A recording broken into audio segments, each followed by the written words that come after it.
Thanks for joining us. Like I said, I Glad really to do go think, last. This is great. well, it's batting cleanup. I think it really is one of the most important things that we could be talking about, though. And so, Jason, I'll start with you. Kind of talk a little bit about your role, but then also talk about how AOL is organizing itself around programmatic today. Yeah, I run the programmatic revenue team at CBS Interactive across all 23 brands, centralized group, work with both direct selling teams, and responsible for that P&L. So at the end of the day, anything involving programmatic sales, anything involving programmatic training, organizational development, et cetera, runs through my team. That's great. Sounds like you're exactly the right person for this conversation. Sure. All right, so talk a little bit about how CBS is organized around programmatic right now. Yeah, so a few years ago, we kind of sat down and brainstormed it. From my background, kind of going back to Fox, I've worked at large digital media companies, and I've seen it go the right ways, and I've seen it go the wrong ways, where kind of step one is aligning incentives. What you don't want to have is you don't want to have that friction internally between direct sales teams and indirect sales teams or programmatic sales teams. So ultimately, the way we looked at it was kind of pop the hood on the open exchange and kind of showed everybody, hey, these are the way buyers are buying. And it's basically our opportunity to take more dollars from performance, take more dollars from search. This isn't going to cannibalize your homepage takeover or your direct buys that you're doing around tentpole events, et cetera. So when we kind of looked at those numbers, everybody agreed, and we agreed that we would comp direct sales on anything that goes through the programmatic channels, whether that's open exchange, whether that's PMPs, et cetera. And it really kind of brought that one team, one dream vision together, where the programmatic team could focus on pure programmatic buyers like agency trading desks, DSPs, and the direct sellers could continue focusing on the direct channels, the direct agencies, but then work with them to ultimately kind of retrofit and train them so that they understand high level what some of the main programmatic opportunities are and support them if they came from the direct agencies. Yeah, that's great. Let's come back to kind of the specific kinds of topics that you're doing training on. But Yep. First, I want to turn it over to Yvonne and kind of talk about your role at UM, and then kind of the same question: how is UM restructuring its workforce around programmatic? Absolutely.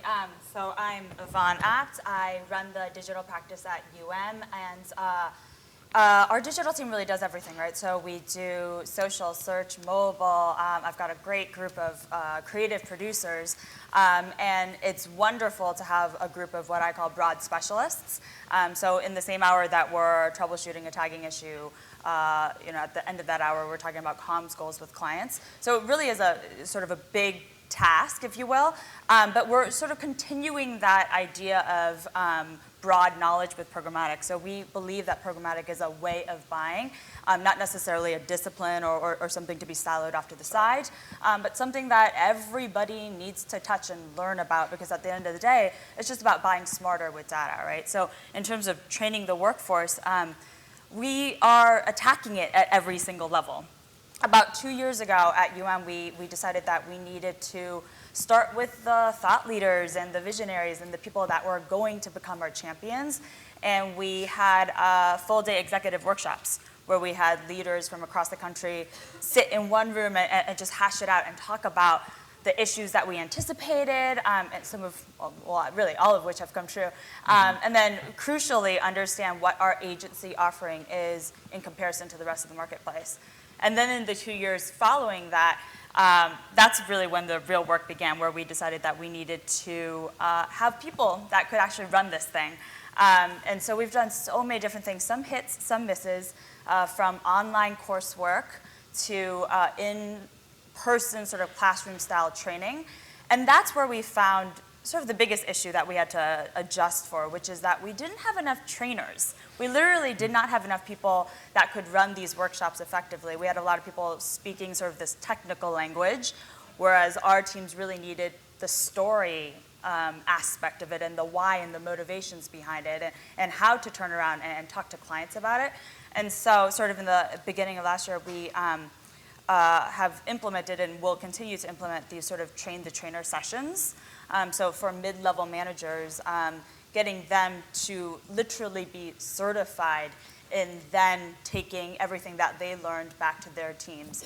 And we've found really that's the thing that's made all the difference. That's fascinating. So it kind of feels like what happened with digital, except it took digital like, I don't know, a decade or so, right? Everybody had kind of the digital specialist in their shop, especially if they were like a media company with traditional heritage. Yeah. And then eventually, as digital grew, it became something that everybody in the organization needs to know. Whereas with programmatic, it feels like in 3 years, it's gone from the thing that only like 2 real geeky people needed to know to something everybody needed to know. Right. Yeah. Right. Jason, in terms of the kinds of training and kind of the levels within CBS of the folks that are learning about programmatic, is it sort of similar to Yvonne's experience? Are there specific places you're concentrating kind of the teaching? Yeah, exactly, spot on. I mean, we do this every single quarter. Sometimes we do it twice a quarter. And the terms that kind of get ballied around are the jocks and the geeks. We're taking direct sellers and we're trying to get them to speak more technically. And we're taking more technical people and we're trying to get them to be more revenue focused and understand pipelines and go out and cover advertisers in the traditional direct sales sense. So it's definitely training a new muscle. It's not anything that can be done overnight. But with the right training, you can definitely bootstrap yourself. And just make sure that everybody's kind of armed with the right information. And eventually they'll get it. If they don't, then that's a different story, right? Yeah, no, that makes sense. I mean, it's interesting to think that they're kind of the jocks need to get geekier and the geeks need to get jockier. And I'd imagine that's a challenging thing, right? I mean, I don't know, if you've been a jock for a long time, you like being a jock, you don't necessarily want to learn kind of how the other half lives. How do you deal with that friction? I guess either of you. Well, it's not so much as dealing with it as understanding it and then perhaps channeling the right people in the right way. I sort of look at it as and we talked about this, right, as a passion gap, right? It's one thing to have a group of digital planners and buyers, and then in the next year get them excited about mobile, right? Which is what happened about 5-10 years ago, where we said, listen, it's not just about banner media anymore, it's about apps, and that was a very easy leap, right? It's a whole other thing to get someone who came in through the door wanting to do branded entertainment and custom content and big sponsorships, and then tell them, hey, can you learn how to online these CRM segments and then tag up my campaign? It's a very, very different thing, and it's not everybody's cup of tea, right? You cannot force someone to be excited about it. I'm one of the few sort of oddballs that do get excited about it, but I think you're in good company here. Right. But it's not for everybody, and so that's the thing that's a challenge. It's you can have the training, you've got the coursework, right? But you have to find those people within your organization that gravitate towards this subject and really are going to own it. Yeah, that makes a lot of sense. Yeah. Jason, do you? Well, I mean, it's just the valedictorian that likes cool music, right? And the athlete that's the All-American, academic All-American. So it's finding those kind of prototypes, right? And they don't grow on trees, so you either have to train them or you have to wait for the marketplace to mature. So we're naturally going to cross the chasm, right? Right, and it is a time thing, right? And I think that's something that's come up several times in the course today. Is like we're getting there. I mean, we've moved so far from where programmatic was just a few years ago to where we're at now. It just people don't turn on a dime. But I think back there was that episode of Mad Men, right, where they get a computer at Sterling Cooper, and it's like this ginormous room-sized thing, and like all the media planners are like, well, we're out of a job. That's the end, and that clearly didn't happen in the 60s. Right. It's not. It takes years to do that. To borrow another 60s phrase, you can't I dream of Jeannie that, right? And just blink your eyes and it's done. It takes time. So. Yeah, and quite the opposite has happened, right? Instead of being out of jobs, what we're starting to see is that there are more jobs, and in fact, sort of new disciplines kind of rising out of nowhere. That demand is literally outstripping supply in terms of talent. Yeah, I mean, that's a great point. I mean, we saw, I started off in the performance advertising world at Lower My Bills, and there weren't people that knew how to buy DR banners of, dancing cheerleaders, the 50 states and all that stuff and analyze them. It was, we found people that, came from different sectors. We would pull people over from the financial service industry, and we've done that too on my team. We've kind of gone to, like working at Merrill Lynch, come over here and analyze a banner ad. It's Right. a little sexier than a buying terminal. So. Yeah. You know, the other thing about programmatic, though, is it's not just kind of a new language or a new set of skills that people need to acquire. It's adapting to a faster pace of change, right? I've gone back to like Gail's analogy from this morning a couple times already, but it's like, you know, crawl, walk, run, fly, and then do it again faster. And that feels like it's a really hard thing to teach people to do. Even young people, there's only like so fast you can adapt, much less, you know, people in their like 30s or 40s. So are you finding you can sort of help coach people on just sort of knowing that, okay, you know how this works now, but it's going to be different in a year or 2 years? Right. You know, I think it takes a lot of self-motivation, right? I think you can talk about that pace of acceleration and try to get people as excited as possible and then sort of set them up for success. But at the end of the day, if they're not willing to put in those hours, then it's not going to get there, right? And we are at the time where, you know, there's just, like I said, demand is outstripping supply. We don't have enough people, literally, that can be decision scientists for us, and that's what we need. At the same time, the need is there, right? We're dealing with this really interesting dynamic thing happening where clients are asking for something that we're literally building on the fly. And it's exciting and it's a lot of fun, but it's also a lot of work. It just means putting those extra hours and goes back to needing to find those champions and needing to find those people that have that passion for it. Because if it's not there, then you're not going to put in those extra hours to get it done. Exactly. I mean, it's also managing, you know, management's expectations too, and clients' expectations, like what can be done. Realistically, what can be done. I mean, you want to push the barriers, but not to the extent that, you know, you sell the emperor's clothes and it doesn't work, and you know, ultimately their confidence is, you know, kind of wanes. So, you know, I think that's also kind of the challenge. It's pushing, but also understanding that there's a difference between perception, top down, and reality, bottoms up, of like what can be done and how quickly. Yeah, yeah. Yvonne, you just used a job title that I don't actually know, and I confess I don't live and breathe this space, but decision scientist. Yes. Like, can you talk about kind of who that role is and what they do, and then any other kind of new roles that you find programmatic is creating? And I may have made that up, but in my mind... It's good. People will be tweeting it like... It's a role that personally I'm very greedy about. It's somebody that I want that knows the ad tech ecosystem, that can talk around, you know, TMS and can get a DMP up and running, right? At the same time, they are client-facing. They know how to tell a story. They understand strategy, right? To me, that is a decision scientist. You've got to sort of be a jack of all trades. And there's not many of them. Oh, they sound like unicorns. Right, and I think the interesting thing there is there's not a traditional path. There's no entry-level decision scientist, right? You're not walking out of college and you're saying, this is what I am. What you have to do is look within your organization or pull from other organizations and find those people that have, you know, a set of or some of those exactly traits, and then ask them to pivot a little bit. Yeah. Jason, how about from CBS's perspective? You have like programmatic specialists, and is there like a career path emerging for them on the selling side? Yeah, I mean, I think so. I mean, eventually maybe it's one, you know, unified sales team, and like we were talking about earlier, it's not just a tactic, right? It's just an arrow in the quiver, a different way that a buyer wants to buy or a seller wants to sell. So, but you know, right now we have a team of subject matter experts, your decision scientists, that support direct sales. And again, they cover the more programmatic, the pure programmatic buyers, and they help direct sales kind of high level speak the speak, respond to RFPs if it comes through the direct side, and also help on the back end, like once campaigns get live. I mean, like somebody was talking about it in an earlier session. These things aren't easy.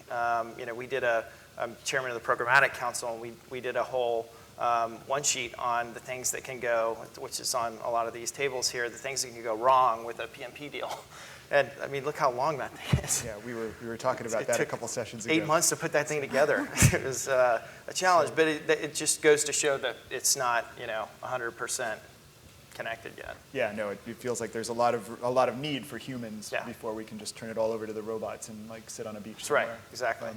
Yeah, I've been looking around for Eyal because I don't want to rile him up. He's very proprietary about header bidding, but I want to talk about not header bidding per se, but like, do you have a buzzword like rapid response team? What happens when something like header bidding comes out of nowhere and like either from on high it's like, what is this and why don't I know about it? Or from down below, it's like, I saw this in an RFP and I don't know what to do. Like how do you help your staff at both from the top down and the bottom up? Sure. Just speaking about what I know at the great thing is we do actually have specialists. So as much as we want our client account teams to be those jacks of all trades, very much needed are those specialists that are just going to dive 9 feet deep into a subject. And when those buzzwords come up and you're just like, I have no idea what this means, we have those people in-house at very senior levels as well, which is, I think, what we need. And that's who we turn to. Yeah, I mean, the challenge that I had is like when this came out, I mean, I was kind of at the tip of that spear, and I was thinking about this last year. I'm like, okay, how do I communicate to a product engineer person, general manager at a site level? I'm like, okay, we're going to take all these things in the ad server and we're going to put them on the page and it's going to go before the XFP call. I'm like, oh, jeez. So, you just come up with some good illustrations and analogies, right, that they can relate to.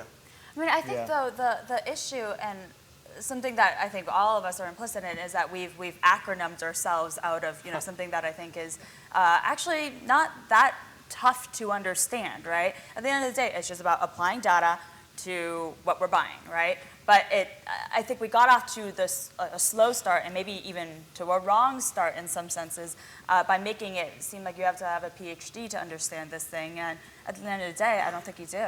Some of it was out of design. Right. Maybe, and I think that's true in all industries. It's not. You see it a lot in digital media, but it's definitely not unique to digital media. That people like their jargon because it sort of defines who they are and kind of keeps the outsiders out. Exactly. So, but we do have to combat it, and that's why I think kind of one of those traits is like the storytelling piece of the trait. You have to like know tech, but you have to translate it into kind of a more human-oriented language. I think is. I totally agree that feels like it's key. And naturally, you see the platforms want to brand this stuff, obviously, because it's a competitive space. But the next challenge that we have at the IAB is to, have a glossary of, this means this, and this is who, so-and-so calls it this, and so-and-so calls it this, and we're going to put it out, and it's just going to show how ridiculous it is, until everybody starts saying the same thing for the same thing, which would be a novel concept. And might drive more liquidity. I don't know. I think we can get there, but I do think it's a process. It is. And it's about convincing people who have kind of put a lot of time and marketing effort into their proprietary product names. That's right.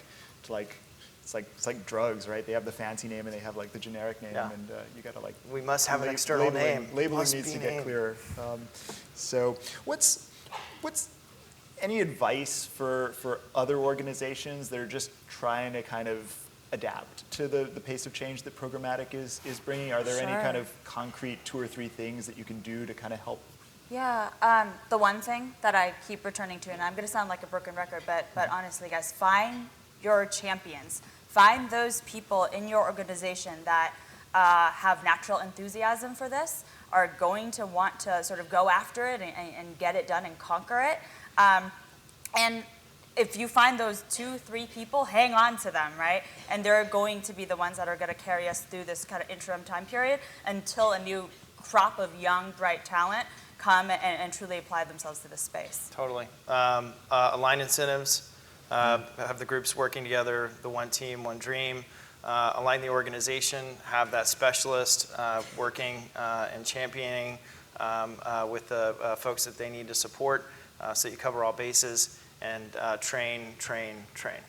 Yeah, and train the trainers too, to come back to Yvonne's point, because I think that's super important. There is kind of definitely a gap in the number of people who just kind of not only know this stuff, but can teach it really well. And I feel like that's something, another thing the IAB has been talking about internally is, we have a full-scale training and development program. How do we bring them, and they already do some teaching around programmatic, but do we need to kind of get more formal with like a curriculum around programmatic? Maybe, probably we do. A question of when and what goes into that. We have a little time left. I'd be more than happy to take a question from the audience if anybody has the energy. It's a little hard to see, unfortunately.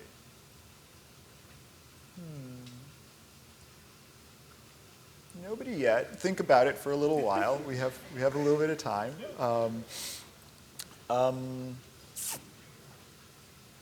Both of you are very focused on digital, right? But I'd love to ask the question about how programmatic and automation is kind of beginning to affect maybe other parts of the workforce beyond just kind of the traditional digital. Yeah, I think that's the beauty of it, right? If you got on board this train early, and most of us in this room have, it's really opened up a lot of doors for you, right? Because again, because it's a way of buying and it's not a media discipline, so to speak, for me, it's allowed me to get into rooms that I wasn't previously invited to, whether it be advanced TV or any other sort of different types of media, because it's all about just applying that distinct knowledge of how do you buy audiences instead of inventory. So I think it's a great thing for all of us that are the pioneers in this space, because I think it's opened up a lot of doors. Yeah, I mean, you're seeing traditional agencies that are taking people from the digital world and now moving them into the traditional agency role. It's been in the press kind of recently.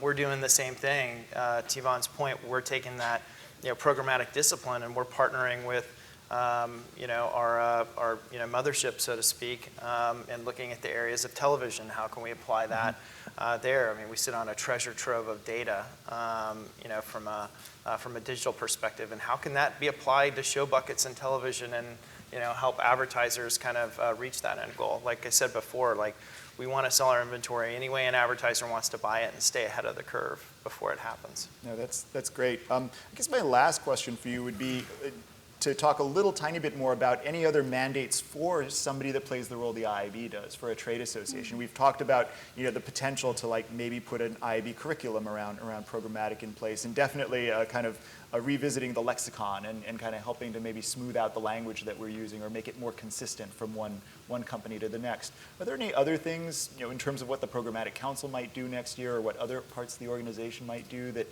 could help with this preparing the workforce for an increasingly programmatic future? Yeah, I mean, I think that like coming out with a formalized training and testing is the right path. That's what we're currently doing. We're having conversations, together, obviously, because I'm involved with the IAB about how we can kind of can that and kind of take that out, because it's been incredibly helpful for us, and we've seen a lot of great results from that. Yeah, just building on that, I mean, those two things are enormous tasks in and of themselves, but I like the idea of certification, and because it sort of formalizes it a little bit, and it makes you want to sort of see it through.